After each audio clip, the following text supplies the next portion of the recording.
What's up, everybody? Looks like we're live and streaming on YouTube. Holy cow. Wish me luck. What's up, world? We're back once again with a new and live episode of the Taylor Price Talk Podcast, season 7, rolling along. It's been a month or so since I've done an episode here. So it's lots to update. I think a few things have happened in the world of the NFL, the 49ers. And so I figured, yeah, it'd be a good to talk about it with you all and just have a little fun on the internet. So if you're at home, if you're hanging out and you want to talk a little NFL, feel free to come in the show and reach out to me on Twitter at Taylor Price, Instagram et.price, and even on Threads, doing some threading. So a lot to catch up on with the NFL season starting up. And I'm going to break it all down. We haven't talked about the Trey Lance situation. We haven't talked about the 49ers big game against the Steelers opening up the NFL season. So, a lot to get into. And let's first start with the Trey Lance situation. The 49ers traded 3 first round picks to get up and take Trey Lance at the third overall pick. And it didn't quite go so well for him, for them, and it's a messy breakup. He's ultimately sent off to the Dallas Cowboys for a fourth round pick. And let's just break down the whole situation. I'm going to talk about Trey Lance, Brock Purdy, the key figures here. Of course, we have to talk about everyone's favorite backup, Sam Darnold. And of course, the power players and the decision makers with Kyle Shanahan, John Lynch, and all their roles in this scenario. So first, let's start with Trey Lance. Trey Lance had a cup of coffee in college. Barely played at North Dakota State. Still a really interesting prospect coming out. If not the Niners at pick number 3, somebody would have moved up to take him pretty high in that first round. And while a lot of people have gone on their podcasts or the internet or their shows and talked about how Trey Lance is, not the or is going to go down as one of the worst draft picks ever, the worst trades. This whole scenario, the way it played out, reflects much more poorly and worse on the 49ers coaching staff and front office than it does on Trey Lance. Now, Trey Lance had his chances enough, not a ton, but some chances with the 49ers to seize momentum and earn the rightful position as the starting quarterback. And unfortunately for him, the injuries and the lack of faith from his coach put a hard momentum and progress for him to really stay on the field. So let's talk about it. So Trey Lance and the 49ers were a match never meant to happen. If you think of what we've seen from the Warriors locally here in the Bay Area, the two timeline narrative for professional sports team is really hard to keep. It's win at all costs, win now, and build for the future and build momentum at the same time. It just doesn't work.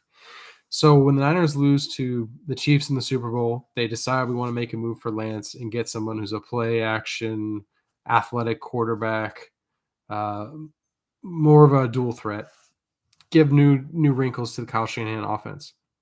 Unfortunately for Lance, he needed more seasoning, more time to develop, and the Niners got impatient and didn't want to see him really reach his full potential. And so the hard part for me is that Trey Lance is not a bad quarterback. He's started in the NFL. He beat the Texans to help the Niners get into the playoffs. And then the following season, the broken ankle really given the job, and the broken ankle does not help him. And of course, we know Brock Purdy gets an opportunity and takes the reins. But to me, Trey Lance, people talk about Trey Lance like he can't play in the NFL, like he's a Jamarcus Russell or Ryan Leaf. And we don't know that for a fact, but what we can say is that he's gone in and struggled, and he's gone in and won games with a good team, a good defense, a good run game. So, um, you know, Trey Lance to me is getting a little bit of the short end of the stick here in terms of people saying what he can and can't do. I don't know if Dallas is the ultimate destination for him to become the player that the Niners once thought he could be. Dak Prescott is a solid starter. Cooper Rush is a good backup. Maybe there'll be some pressure from Jerry Jones to get Lance on the field if there's an injury to Dak. Maybe the owner wants to see Trey Lance play over Cooper Rush. But to me, Trey Lance, the slander of him that he's like some incapable quarterback, I don't think is fair. Just knowing that he's gone in and made plays in the league and has not been a complete, people are treating Trey Lance like he's Nathan Peterman, and I don't think that's entirely fair to say he's like that developmentally challenged as a quarterback. Like he can't go in and actually move down the field and whatnot. What happened this offseason, though, let's talk more about that with Sam Darnold in the mix. You could say that the cards were in Sam Darnold's favor. He signs immediately in free agency, and you get him at a decent deal size, 3.5 million. So Darnold's expecting to play, or have a good chance at being the backup, I should say. And Trey Lance competed. If you look at the practice reports or what some of the commentary was, it looked like he was making every inch of effort to be a part of the team and be the backup, if not push Brock Purdy to start. But the signs were not there in the first preseason game against the Raiders. If you watch the QB School, JT O'Sullivan, a great YouTube channel and also a podcast, former podcast guest on this show. Trey Lance was gun shy. He did not want to pull the trigger. He was looking at his targets and just patting the ball. And somebody who's been potentially just overthinking, overcoached, or just needs more time to just let it loose. And I think ultimately it comes down to every time Trey Lance got an opportunity with the Niners, they were small. They were minuscule amounts of like opportunities. He didn't really make the most of those. He didn't make it so it was hard for the Niners to move on. And I think that's like true advice in anything professional sports. You have to make it so you can't be denied the opportunity.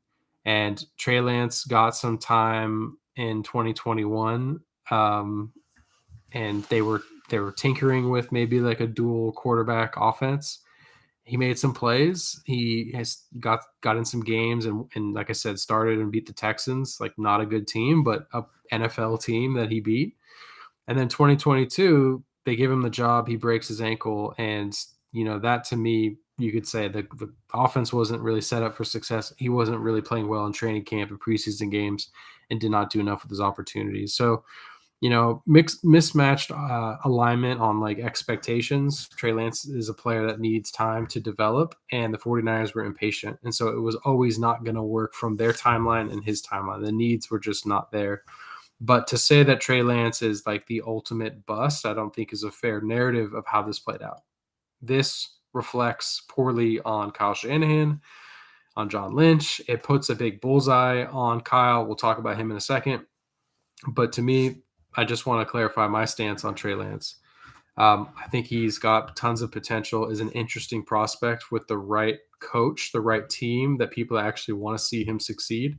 And the Niners just got impatient way too fast and were not willing to, invest. And if Brock Purdy hadn't been the savior or the player that Kyle Shanahan loves, like a quick, short passing game decision maker, then Trey Lance potentially would still be on this team.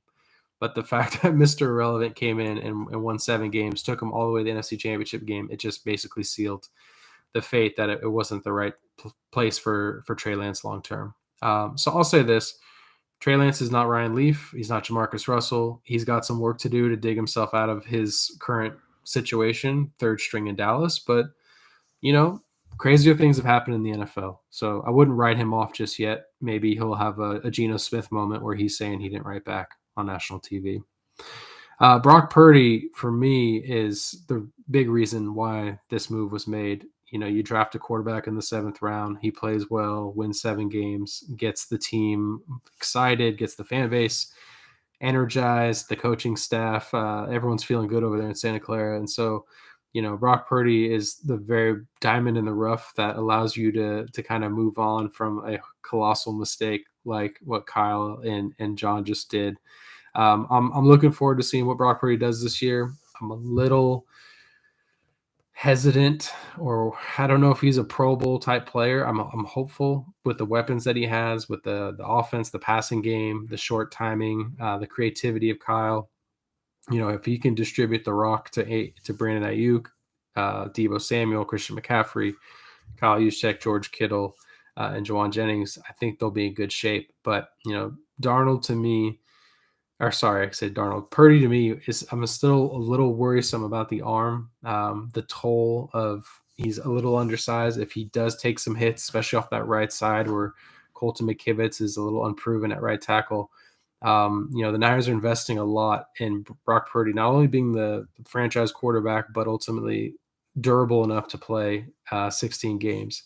So I'm optimistic he'll be there for the playoff run and he'll play the full season. And, we won't be sort of nitpicking him as a player, but part of me wonders, is it too good to be true? Like, is the glass ball of Cinderella, time going to run out on Brock Purdy? With this team, the way it's constructed, it's not all on him, but, there will be mistakes. There'll be some turnovers. I don't expect it to be as dominant as it was last year to close the season, especially when teams have another year of film and time to prepare for you. There's a lot of analytics or next gen stats out there that say that he can't really throw it to the right side of the field, and he likes to only complete it to his left. And teams will probably try to take that away from him and make him throw to the right side of the field. So, it's a lot of the old baseball adage: teams can get a scouting report on you, and then they can start to figure you out. And I'm curious to see if Brock Purdy can overcome what the defensive coordinators around the league have in store for him this season. Sam Darnold. Talk a little bit about him. There's a lot of Sam Darnold bashing going on right now at the 49er faithful. A couple of things. I'll just check my bias at the door. I'm not a big USC person. Obviously went to ASU, so not a big Trojan person. But if you watch Darnold play this year, just particularly as a new quarterback on the Niners, what he put on tape in terms of the preseason games was fine. It wasn't bad. It wasn't amazing. There are splashes of a strong arm, somebody that can make some NFL caliber throws. What you worry about with him is the turnovers, the inconsistent play, the things that led him to be now on his third team in a very short NFL career. So, Kyle likes what he likes. He's got an eye for what he thinks works. And if Kyle thinks Sam Darnold is the answer at number 2, someone that can come in and steady the ship and be, a capable backup quarterback that can go in short notice and win some games for you, then we'll have to give him the benefit of the doubt. And that's why I think it all goes down to Kyle. The bullseye now is directly on Kyle. And it's a comfy marriage. 7 years in, this is the longest tenure the Yorks have had as a head coach. And Kyle, to me, is unquestioned one of the best offensive minds in football. You can say the way he's led this program is something to not, roll the eye at. It's an impressive amount of wins that he's really reeled off here in the last 3-4 years with Jimmy Garoppolo at quarterback as the mainstay. And so now it's all on Kyle. Like, you've put yourself out there with the Trey Lance trade. It did not go well. And now it's on you to rectify that with Purdy and Darnold and Brandon Allen, who we're not going to give much airtime to. It's a third string quarterback. But Kyle has laid out the bench of quarterbacks that he wants to see, the meeting room, I should say. The depth chart is on the bench, 1, 2, 3, how they sit. But I'm just curious to see, how Kyle, does he get salty if the wins don't come this year right away, or if they start slow and have to work themselves out of it. Those questions in the press room are going to get a little more heated if there's questions about Purdy's performance or if Darnold's the right guy to turn to. The best scenario for Kyle is that Brock Purdy keeps rolling and they pick up right where they left off, and you don't have to see Sam Darnold. Because if there is a little bit of we might want to take a look at Darnold. Then Kyle is definitely in for a world of scrutiny and criticism, rightfully so. I mean, you put yourself out there in this way, and people are going to be talking about you. In terms of job security, they've been winning a lot of games. I don't think there's anything for Kyle to worry about. It's going to take some sustained, bleak quarterback play and losing for this team to completely go belly up.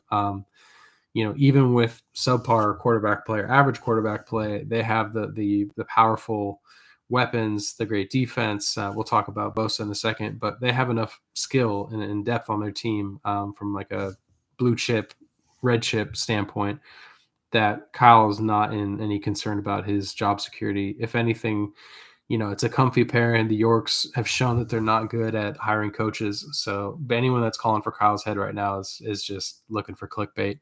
But I do say that the quarterback scenario, the way it's played out, just dials up a little bit more temperature and eyeballs on Kyle because, like I said, he tried to manage this two scenario timeline and it didn't work out. And he's got to pay for that. I mean, not pay for it, but he's got to be held accountable for it.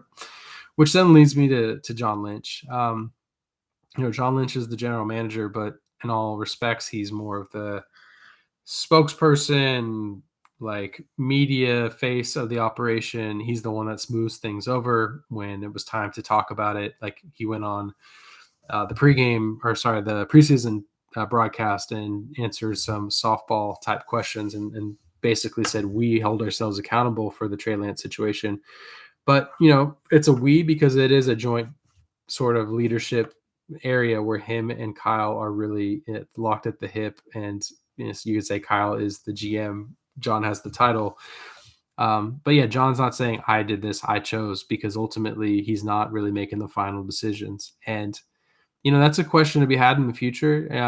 Do the Niners really need a true general manager to hold up to the coach? That's fair.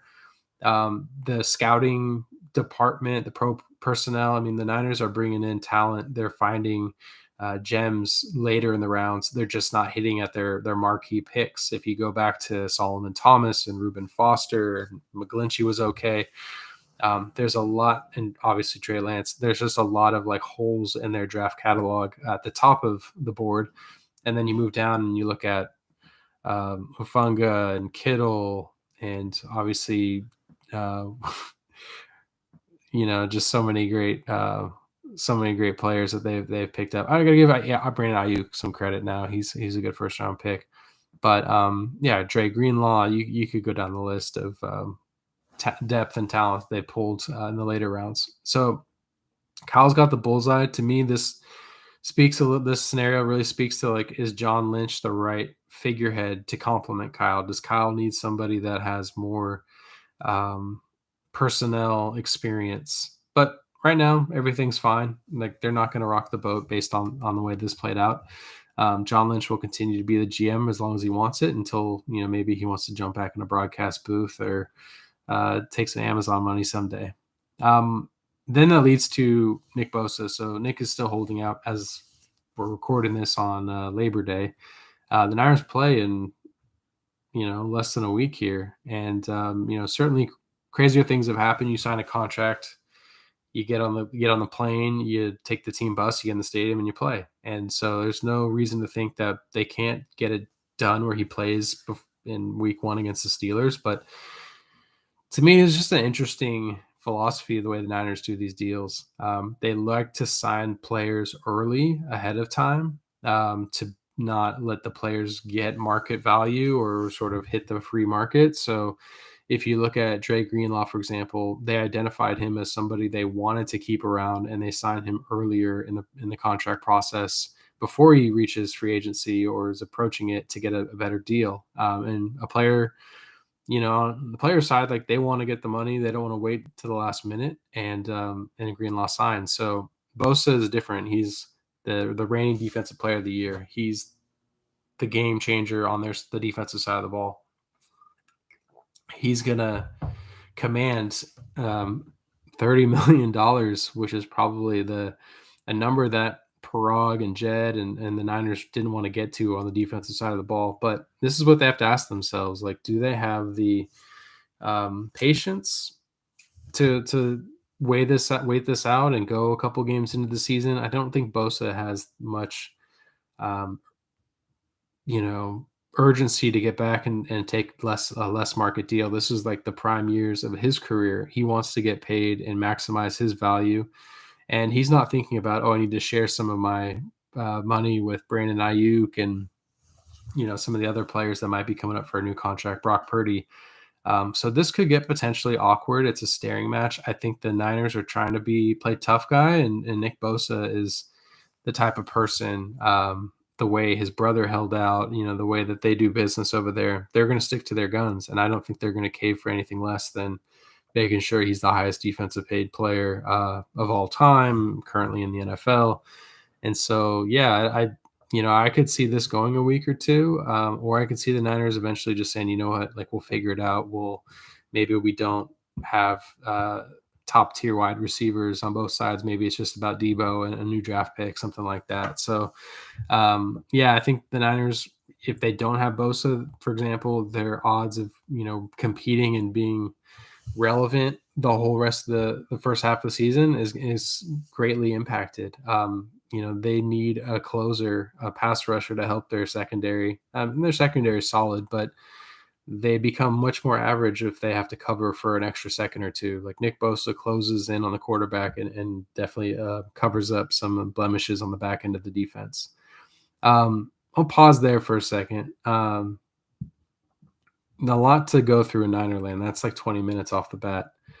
The Trey Lance story is definitely one that's going to be a 30 for 30 someday. It's part of Kyle's Wikipedia. It's part of his legacy here with the Niners. As long as Brock Purdy is on the field and he's the guy, he has a chance to help clean up the mess for Kyle, but we'll see. Definitely curious to watch how he plays against Pittsburgh and that pass rush. Want to preview that game, do a little round robin on the NFL season preview, and maybe some potpourri, some hodgepodge at the end here of this episode. Okay, so real quick before we talk about the season, I wanted to touch on Hard Knocks. I thought the Jets were a really good selection based on Aaron Rodgers. Without Aaron Rodgers or a celebrity player, like a Patrick Mahomes or someone that the league is like a stalwart of the league, I think Hard Knocks was dying on the vine. But to get Aaron Rodgers and just the new sensation of him at the Jets for the first time made for a fascinating show. How was he blending in with the new team? How is he handling the locker room and the coaching staff? And I think my biggest takeaway is that Aaron Rodgers seems like he's ready for a big season and is prime for, a bounce back. And the other takeaway I had was just how much of a goofball Nathaniel Hackett is. I can't believe somebody entrusted him to be a head coach in the NFL. Talking about Austin Powers, like Mike McCarthy, just super goofy stuff.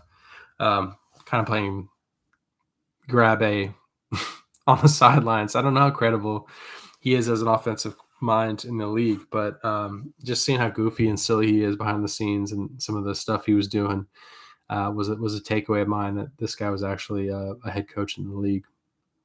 But yeah, I enjoyed Hard Knocks. Gave me some nice confidence that the Jets might be up for something this year. So my predictions in the NFC, let's go through some division choices. I got the Niners winning the West. Okay, no secret there. I said Brock Purdy could potentially have a little bit of a regression, but hey, if you look around the division, the Seahawks are going to be competitive. The Rams and the Cardinals are not. And I think the Niners are the class of the NFC West again.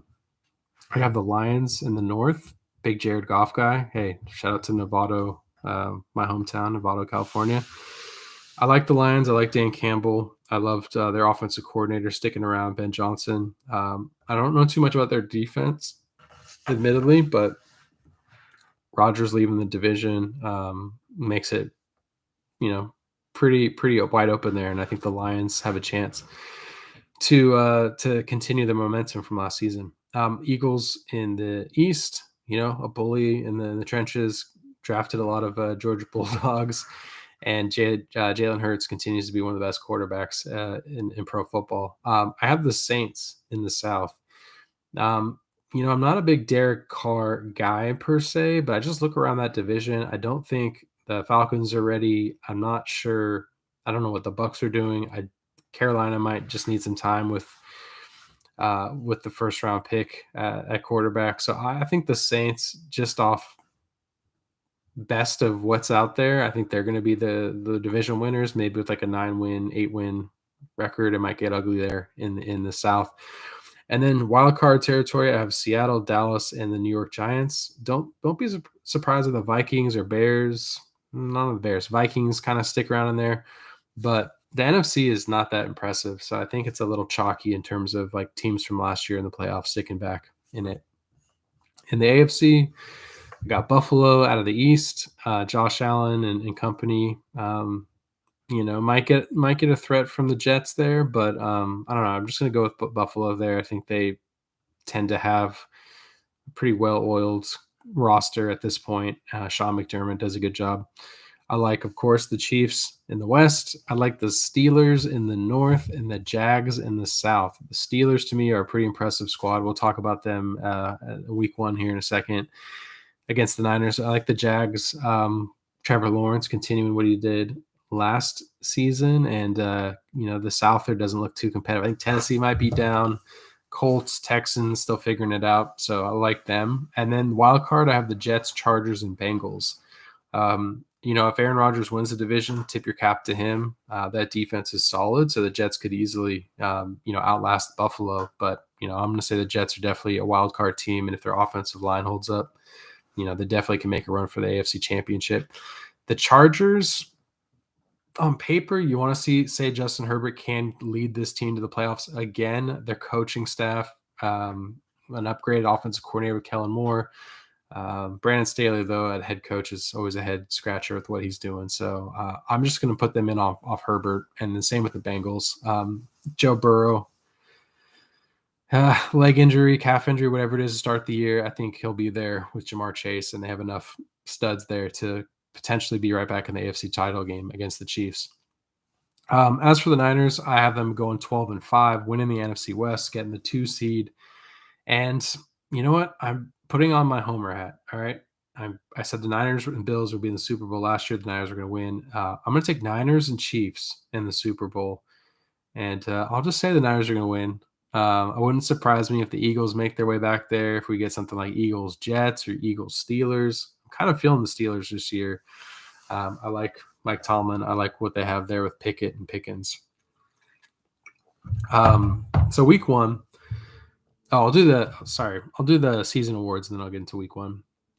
MVP, Pat Mahomes, guys, pretty unstoppable at quarterback. Coach of the year, we got Dan Campbell with the Lions. Want to see him win. That would be impressive.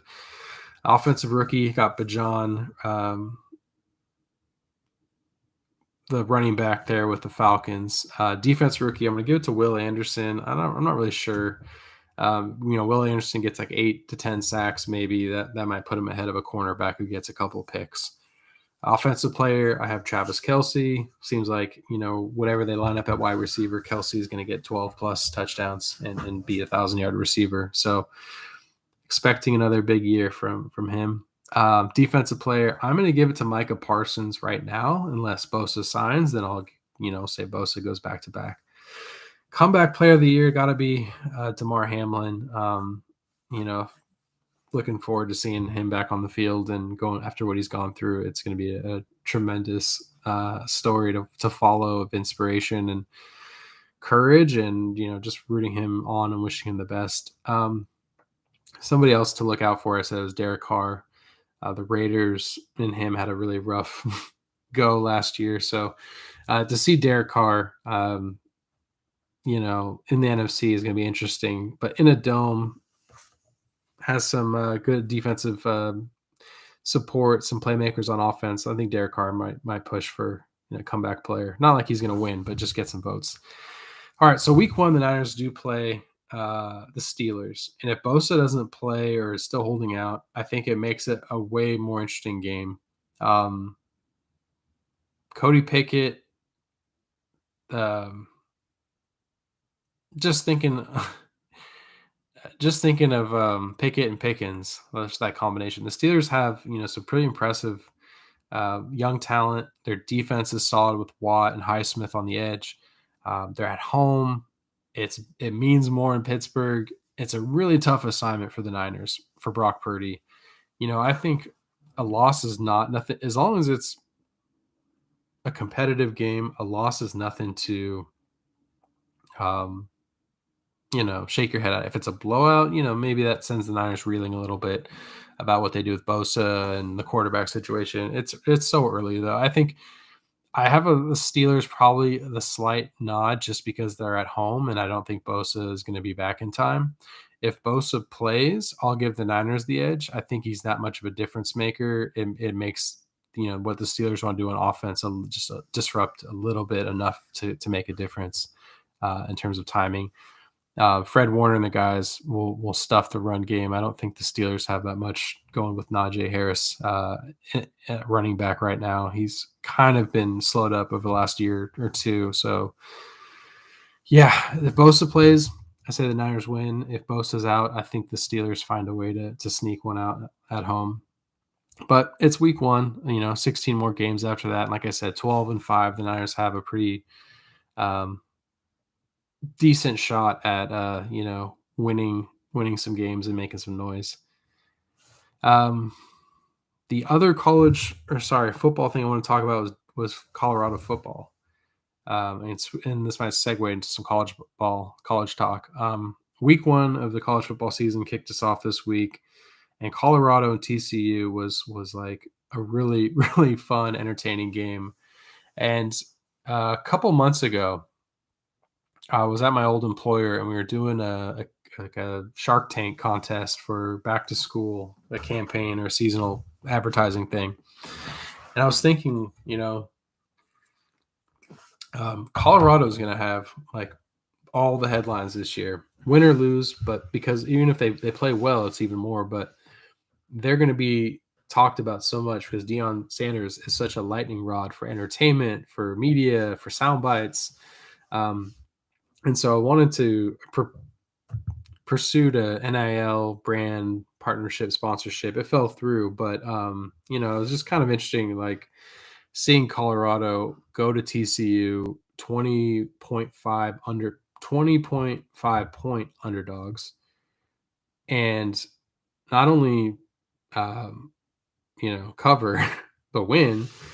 And just break school records. Shedeur Sanders, Deion's son at quarterback, throwing for 510 yards. Now Deion's on Pat McAfee today talking about how TCU's offense coordinator, kind of dissed his son or didn't recruit him or whatever it was. And so I love Colorado as a program. Like, they're obviously a Pac-12 rival for ASU, and it's kind of sad that Pac-12 football is back, but now it's getting blown up. Like, the timing is really poor. Imagine this type of relevancy in the conference, and then leading to new sponsors or sort of new TV deals. And it's a little too much too late. It's really sad that these teams and these rivalries are going away in favor of just TV deals. But Colorado is going to be a heck of a team to watch this year. Travis Hunter playing, 100 something snaps on both sides of the ball. I just love watching it. So they're 3-point favorites now at home against Nebraska. So my pick of the week is you got to stay with Deion and ride with the Buffaloes. I think Colorado football being back is definitely great for, West Coast, Pac-12, all the different matchups, and excited to see, Deion in the rest of the season.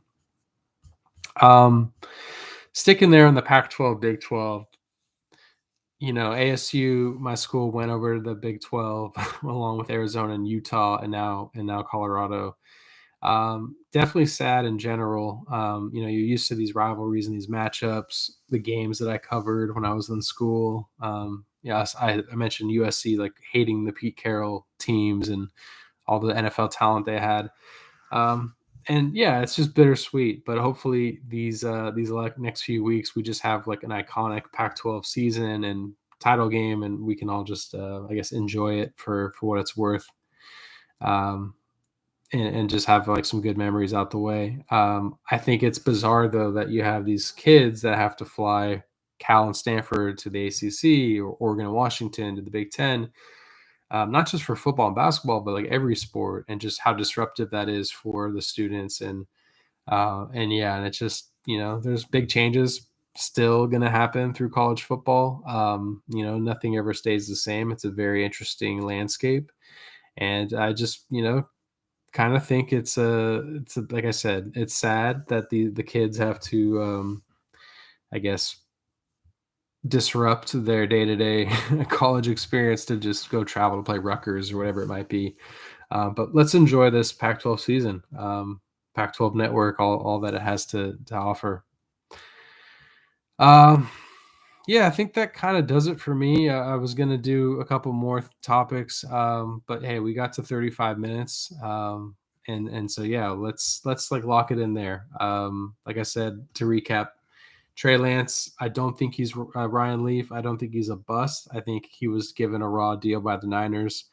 But Trey Lance too has to take some accountability. He did not make it hard for the Niners to keep him off the field, and you're not given scholarships for that long in the NFL. So I'd say I'm wishing him the best, but he's with the Cowboys now. I can't say that I'm pulling too hard for him, but hopefully it works out for him and it works out for the Niners with Brock Purdy and Sam Darnold and Brandon Allen as the number 3.